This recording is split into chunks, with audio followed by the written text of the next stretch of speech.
This is it. It's finally here. The death battle requested directly by the man who got me into the Versus community in the first place, Monty This man is inspirational. He was charismatic, energetic, and loved to animate more than anything. He is truly one of a kind, and it's so sad that he left this world far too soon. All of his animations speak for themselves. Just look at Dead Fantasy, a weird fighting game mashup between Dead or Alive and Final Fantasy. Look at all the energy in all of these shots. There's so much movement, there's incredible camera work, just look at this choreography. It's a strange matchup of series which I'm pretty sure only exists because Monty loves beautiful women and Ryu Hayabusa apparently, which is based, not gonna lie. Monty even made these cute little dance videos for Dead Fantasy that clearly show he was in tune with his cute side. The series ended prematurely with this amazing animation featuring Kairi of all characters. But if you look at Kairi here, she may seem familiar to another character in a show that Monty would create about 2 years later. The series, obviously, is Ruby. It's a fun series that, admittedly, I avoided for quite a while. And that's because the series was published by Rooster Teeth. Look, this might actually get me some hate, but I am not a fan of Rooster Teeth. I've heard such bad things about how they treat their employees, and generally, I just don't like their content that much. After Monty had passed, however, I needed to see his last bit of work. So I watched the show right before the premiere of Volume 3, and I really liked it. Ruby Rose was always my favorite character in the show because of how there always seemed to be a darker side to her. An anger or unhinged aura coming from her that I really couldn't shake off. In between volumes 3 to 9, we hit some amazing highs and some extremely low lows. But overall, I still think it's worth a watch. Especially Volume 9, I really like that one. This leads us to today. Monty inspired Death Battle. Hell, episode 1 of Death Battle, Samus vs. Boba Fett, was inspired by Haloid. An incredible video with Samus fighting with and alongside Master Chief. Well, what I thought was Master Chief. Oh boy, now I see where the love of women fighting came from. Not sure where to fit this in, but this scene where the Spartan soldiers shoot a sniper rifle between two hard light shields might be one of my favorite pieces of environmental choreography to this day. Back on topic, when Monty asks Ben and Chad to make an episode including his own original characters, it feels important, even more so after Monty's death.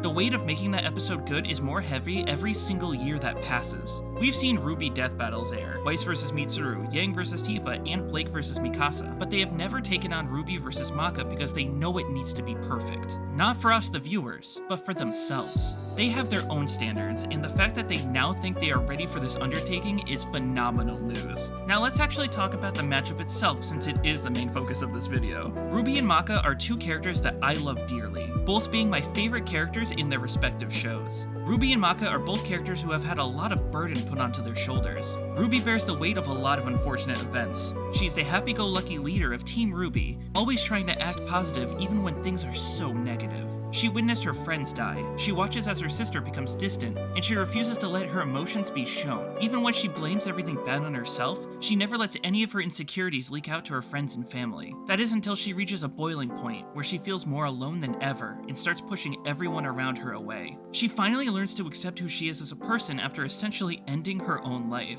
and joins back with her team as a strong leader. Or at least we hope going into Volume 10. On the other side of the coin, we have Maka Albarn, the Meister who wields the weapon Soul Eater. More on him later. Maka has a bunch of similarities to Ruby. Both of them have father figures that aren't the best influences on them for different reasons. Both were inspired by previous scythe users of the past, and both are broken down to a point where they almost made terrible decisions. You see, Maka wants to be strong, but she constantly feels inferior. Maka at one point felt so weak that she tried to fight independently of her partner's soul, which led them to losing multiple fights, each one burdening Maka's mind more and more until eventually, just like Ruby, her mind froze her body. She saw other teams around her fighting better than she did. She saw Soul getting along better and relating more to other females more than she could. And eventually, while fighting an opponent named Gariko, she actively refused to fight him, almost letting him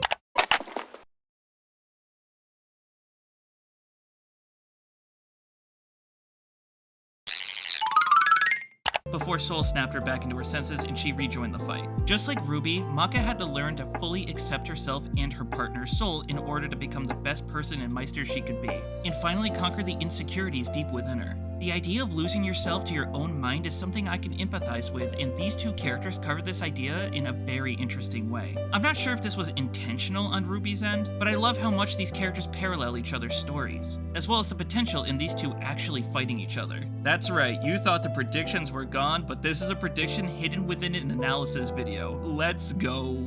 Now, there are 5 categories I usually go over in my predictions: power, speed, skill/experience, equipment/abilities, and durability. So let's start with the 2 categories I don't think are as important. Skill and experience. Ruby has been training as a huntsman since she was a little girl, yet she never finished at her academy. This really doesn't matter much though, since later in life her teams trained with the Aesops, the best huntsmen in Atlas, even eventually defeating them in battle. Maka has also been training since she was young, being part of a pristine family of death scythe users. She had her issues, but her and Sol are perfectly in sync now, being absolutely terrifying in combat. I think realistically, Ruby has had way more formal training, but Maka has fought more of a variety of enemies, and let's be real, stronger foes than Ruby has. I think Ruby slightly takes the edge here, but it can go either way. Speed is a more interesting category. Ruby is about 40% the speed of light by scaling to add-on blocking some particle beams in the Black trailer, while Maka would scale to Blackstar outspeeding his own shadow. This makes her light speed or a bit faster. I think most people thought Ruby would take the speed category, but the manga for Soul Eater is just a tiny bit crazy. The next category isn't even close. This is attack potency. Ruby's best scaling would be to Penny being able to lift Amity as it's falling, which would be a little more than 700 tons of TNT from what I've seen. Maka, on the other hand, would scale to Krona in Blackstar moving parts of the moon, which at the very least would be 170 teratons of TNT. That is about 242,857,143,000 times more powerful than Ruby's feat. And remember, Maka scaling to Blackstar makes way more sense than Ruby scaling to Penny, so this is at the minimum what the difference of their power would be. This leads into durability, and yeah, Maka of course takes this. I'll get into this more in the next category, but Maka's black blood is busted. It solidifies part of her body and makes her tough to cut, as well as grants her slight regeneration and healing. Ruby has Aura, which can also heal wounds and act as a force field to block attacks. Not only would Maka's durability just scale to her AP, but Ruby's force field would completely be destroyed with one attack from Maka. While Ruby couldn't do much to the black blood, there's only one category left though, and this is the final nail in the coffin for Ruby: equipment and abilities. Let's start with Ruby. She has her aura like I mentioned before, but using this aura, Ruby can use something called a semblance. It's essentially like a superpower every huntsman has. Ruby's is called Petal Burst, which has been rewritten a lot so the effects are a bit confusing. As it stands now, it's a burst of speed that Ruby gets that atomizes her body before reforming after the burst of speed is complete. Ruby can split her atoms into different directions, but she really doesn't do much with this, just using it as a way to get behind foes quickly. Her semblance is tied to her aura, so if Ruby uses it too much or gets harmed enough, the semblance will be completely unusable. Ruby has her scythe. It also functions as a high-impact sniper rifle. Ruby doesn't fire bullets made of metal though. Hers are made of dust, elemental gems that have differing effects. She can freeze, burn, and electrocute foes. But most interestingly, she has gravity dust, which can turn the area into a zero gravity zone or just eject an enemy backwards violently. Lastly, Ruby has her silver eyes, and this is very contentious in this debate. So the way the silver eyes work is that Ruby has to get into her happy place, and once she does, her eyes will burst with light, harming, weakening, or even solidifying creatures called Grimm. Here is the argument. People think the silver eye should work on Maka because of her black blood. I'm really not sure why, to be honest. The silver eyes only work on Grimm, but even if you take this outside of Ruby and say the eyes should work on anything that was made from creatures of darkness or destruction, it still wouldn't work. Black blood is an experimental substance that can induce madness. It isn't really comparable to Grimm in the slightest, other than the fact that they are both black, I guess. Moving to Maka, she has a lot. Starting with Sol, finally. Sol is Maka's weapon. He is the one that turns into her scythe. By using something called Soul Resonance, Maka and Sol's wavelengths become equal, boosting their stats and letting them use all sorts of attacks and forms, like the Witch, Demon, and Kishin Hunter forms. Maka has something called Soul Perception, which lets her not only sense and track souls, but also determine things like their personality and intent. Even if Ruby atomized herself, Maka would always know where she is. Sol can use his piano, which he has access to in his scythe form, to disable an opponent's spiritual abilities. And since aura is described as a manifestation of one's soul, I think Sol should be able to disable Ruby's aura and semblance, making her completely vulnerable. This might come as a shock to some, but for those who haven't read the manga, which you definitely should, it is amazing, Maka is not a weapon. Instead, she has something called the Grigori Soul.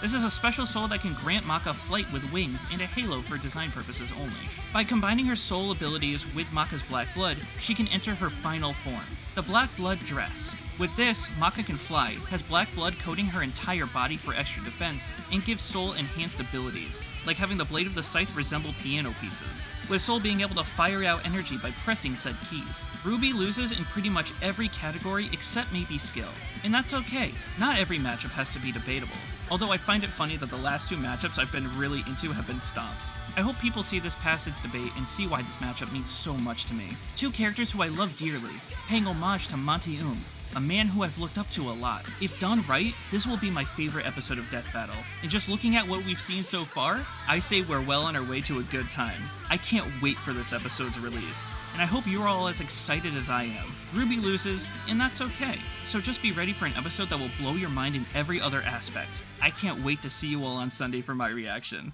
Have a wonderful day, everyone, and take care of yourselves. Rest in peace, Monty